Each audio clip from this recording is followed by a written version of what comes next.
आज के इस वीडियो के द्वारा मैं आपको सीलिंग फैन का कनेक्शन इतना अच्छा तरीके से एक्सप्लेन करने वाला हूं जिससे कि आपको कभी भी दोबारा से सीलिंग फैन का कनेक्शन किस प्रकार से किया जाता है उस टाइप का वीडियो देखने की जरूरत नहीं पड़ेगा। इस वीडियो के माध्यम से मैं आपको तीन चीजें एक्सप्लेन करने वाला हूं।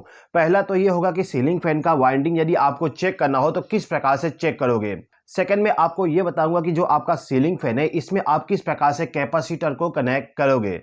इसके बाद में आपको तीसरा पॉइंट ये बताने वाला हूं, यदि आपका जो सीलिंग फैन है इस सीलिंग फैन का जो रोटेशन है वो उल्टा हो जाता है तो उस कंडीशन में इसके रोटेशन को किस प्रकार से सीधा करोगे। तो चलिए दोस्तों वीडियो को स्टार्ट करते हैं। जो हमारा सीलिंग फैन होता है उस सीलिंग फैन के अंदर में दो वाइंडिंग किया जाता है। एक वाइंडिंग को हम कहते हैं स्टार्टिंग वाइंडिंग और दूसरे वाइंडिंग को हम कहते हैं running winding. Okay, ceiling fan के अंदर में दो वाइंडिंग करने का रीजन ये है कि जो भी सिंगल फेस का मोटर होता है उस मोटर को रोटेट करने के लिए आपको चाहिए रोटेटिंग मैग्नेटिक फील्ड, और सिंगल फेस पावर सप्लाई के द्वारा रोटेटिंग मैग्नेटिक फील्ड जनरेट नहीं किया जा सकता। अब यदि आप इन दोनों वाइंडिंग के साथ में कैपेसिटर को कनेक्ट कर दोगे तो इस कंडीशन में जो हमारा सिंगल फेस का पावर सप्लाई होगा वो सिंगल फेस का पावर सप्लाई टू फेस के पावर सप्लाई के जैसे बिहेव करेगा, यानी कि उसके द्वारा रोटेटिंग मैग्नेटिक फील्ड जनरेट होना स्टार्ट हो जाएगा। ओके फ्रेंड, इसीलिए जितने भी सिंगल फेस के मोटर होते हैं उस मोटर के अंदर में आपको दो वाइंडिंग मिल जाएगा। एक वाइंडिंग हमारा होता है रनिंग वाइंडिंग और एक होता है स्टार्टिंग वाइंडिंग। ओके, तो जैसे कि आप देख सकते हो कि जो हमारे पास में दो वाइंडिंग है इन दोनों वाइंडिंग का दो दो सिरा है, यानी कि टोटल आपको 4 बार मिलेगा कनेक्शन करने के लिए। ये जो मेरे पास में सीलिंग फैन है इस सीलिंग फैन में टोटल 3 वायर है। इसके पीछे का रीजन क्या है समझ लीजिए। देखिए, ये जो मेरे पास में दो वाइंडिंग है उन दोनों वाइंडिंग का वायर को आइडेंटिफाई करिए। आइडेंटिफाई करने के बाद दोनों वाइंडिंग का जो एक एक सिरा है उसको आपस में जोड़ के वहां से एक वायर को लेके चले आइएगा, यानी कि हमारे पास में अब 3 वायर बच गया। जैसे कि आप देख सकते हो 1 2 3, टोटल 3 वायर हमारे पास में बच गया है। अब यहाँ पे हमें क्या करना है कि जो हमारा मल्टीमीटर है इस मल्टीमीटर के द्वारा इन तीनों वायर के रेसिस्टेंस को मेजर करना है। ओके, पहले भी मेजर कर सकते थे लेकिन अब मेजर करिए। ओके, तो मैं यहाँ पे क्या करता हूँ कि जो हमारा रेड वायर है और जो येलो वायर है इसके बीच का रेसिस्टेंस मैं मेजर करता हूँ। तो यहाँ पे हमें रेसिस्टेंस मिल रहा है 232.5। हम मान लेते हैं कि 232 ओम हमें मिल रहा है, तो मैं यहाँ पे इसको लिख देता हूँ। रेसिस्टेंस हमें मिल रहा है 232 ओम, किसके बीच में? येलो और रेड वायर के बीच में। तो येलो और रेड वायर के बीच में हमें मिल रहा है 232 ओम। ओके, इसी प्रकार से अब मैं यहाँ पे येलो और ब्लू वायर के बीच में रेसिस्टेंस को मेजर करूंगा। तो यहाँ पे आप देखोगे हमें रेसिस्टेंस मिल रहा है 193 ओम। तो मैं लिख देता हूं यहां पर 193 ओम, किसके बीच में? येलो और ब्लू। तो येलो और ब्लू के बीच में हमें रेसिस्टेंस मिल गया 193 ओम। अब इसके बाद में जो हमारा रेड और ब्लू वायर है इसके बीच में रेसिस्टेंस को हम मेजर कर लेते हैं। तो इसके बीच में रेसिस्टेंस हमें 425 ओम रेसिस्टेंस मिल रहा है। तो मैं इसको भी नोट डाउन कर देता हूं। 425 ओम रेसिस्टेंस मिल रहा है रेड और ब्लू के बीच में। तो हमने इन तीनों वायर के रेसिस्टेंस को मेजर कर लिए। आप यहाँ पे एक चीज नोटिस कर सकते हो कि यदि मैं इन दोनों रेसिस्टेंस को आपस में जोड़ दूं तो टोटल हमें इतना रेसिस्टेंस मिल जाएगा। तो आपने देखा कि ये जो रेसिस्टेंस है वो सबसे ज्यादा है। तो आपको यहाँ पे यही आइडेंटिफाई करना है कि सबसे ज्यादा रेसिस्टेंस किसका है। तो हमें मिल गया रेड वायर और ब्लू वायर, इन दोनों के बीच में रेसिस्टेंस हमारा सबसे ज्यादा है, तो इसको आप साइड में रख दीजिए।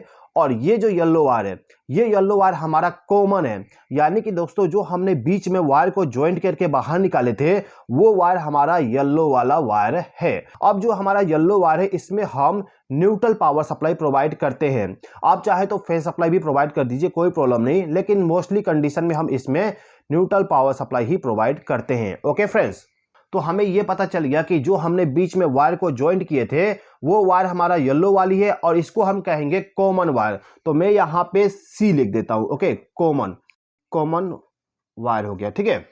अब इसके बाद में हमें यह पता करना है कि स्टार्टिंग वाइंडिंग कौन सा है और रनिंग वाइंडिंग कौन सा है। तो दोस्तों देखिएगा, जो हमारा सीलिंग फैन होता है, इस सीलिंग फैन के अंदर जो वाइंडिंग किया जाता है उसमें वाइंडिंग कुछ इस प्रकार से किया जाता है जिससे कि स्टार्टिंग वाइंडिंग का जो रेसिस्टेंस है वो थोड़ा ज़्यादा होता है और रनिंग वाइंडिंग का रेसिस्टेंस थोड़ा कम होता है। तो आप देख सकते हो येलो वायर तो हमारा कॉमन हो गया। ओके, तो येलो और रेड के बीच में जो रेसिस्टेंस है 232 है, यानी कि ये जो रेड वायर है इसका रेसिस्टेंस सबसे ज़्यादा है, तो ये वायर हमारा हो जाएगा स्टार्टिंग।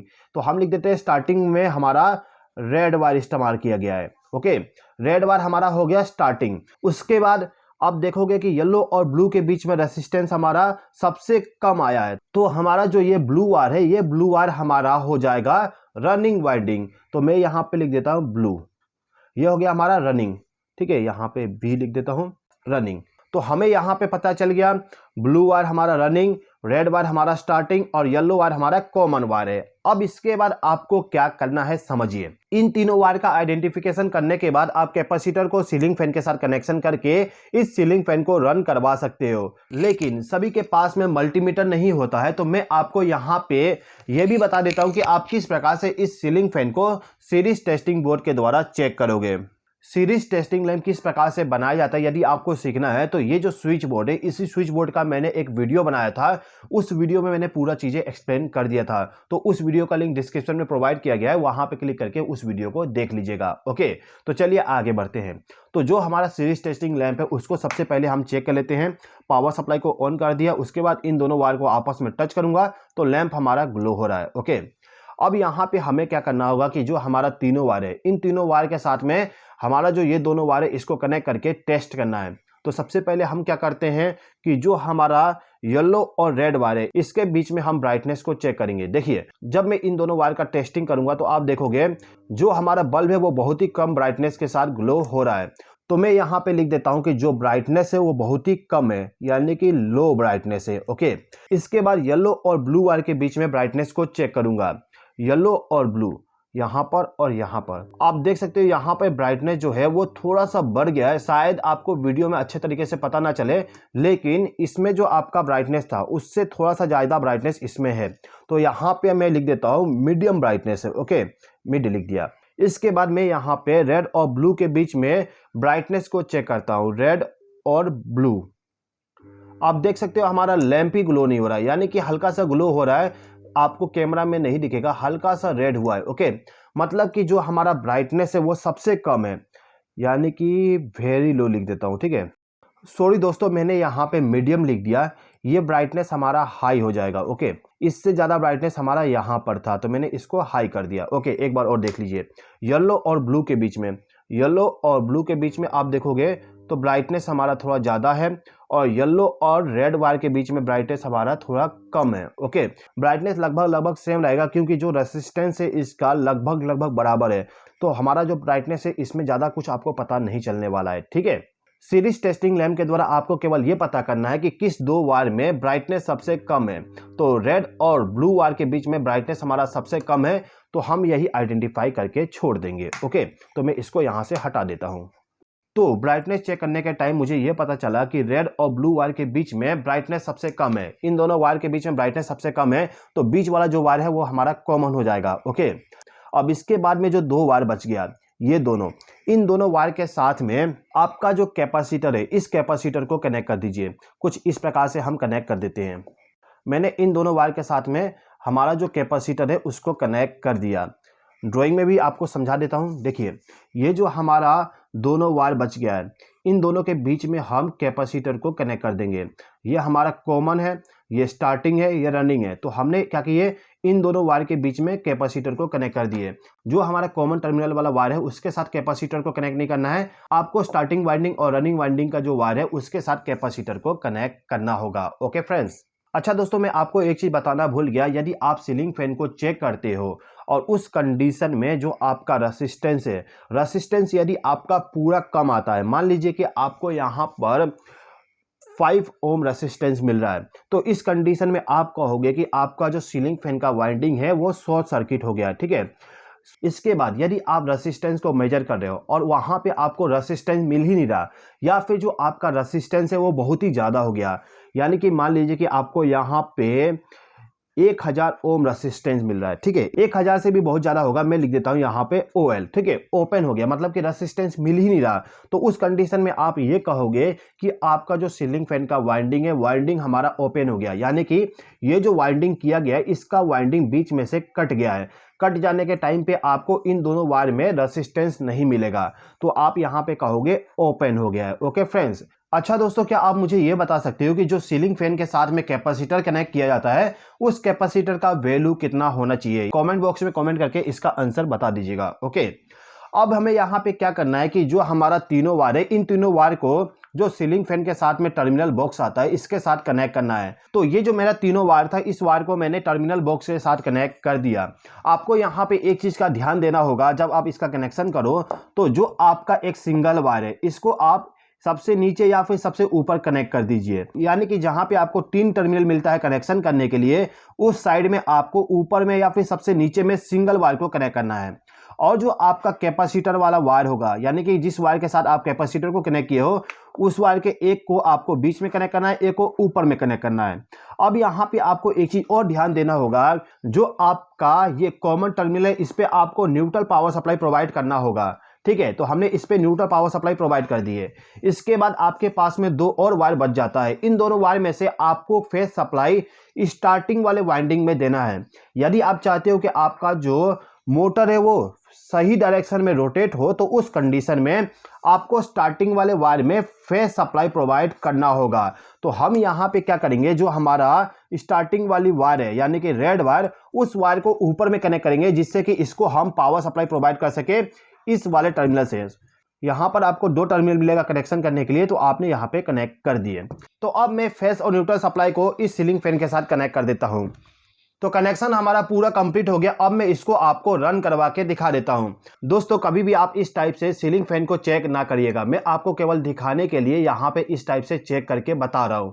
आप पूरा प्रॉपर कनेक्शन कर दीजिएगा, उसके बाद चेक करिए। यदि आपके सीलिंग फैन का रोटेशन गलत हो जाता है तो केवल एक वायर को चेंज करना है, उसके बाद रोटेशन सही हो जाएगा। तो प्रॉपर कनेक्शन करने के बाद ही चेक करिएगा। ओके, तो मैं यहाँ पे सीलिंग फैन को पावर सप्लाई प्रोवाइड करता हूँ, तो आप देखोगे हमारा सीलिंग फैन रोटेट होने लगा।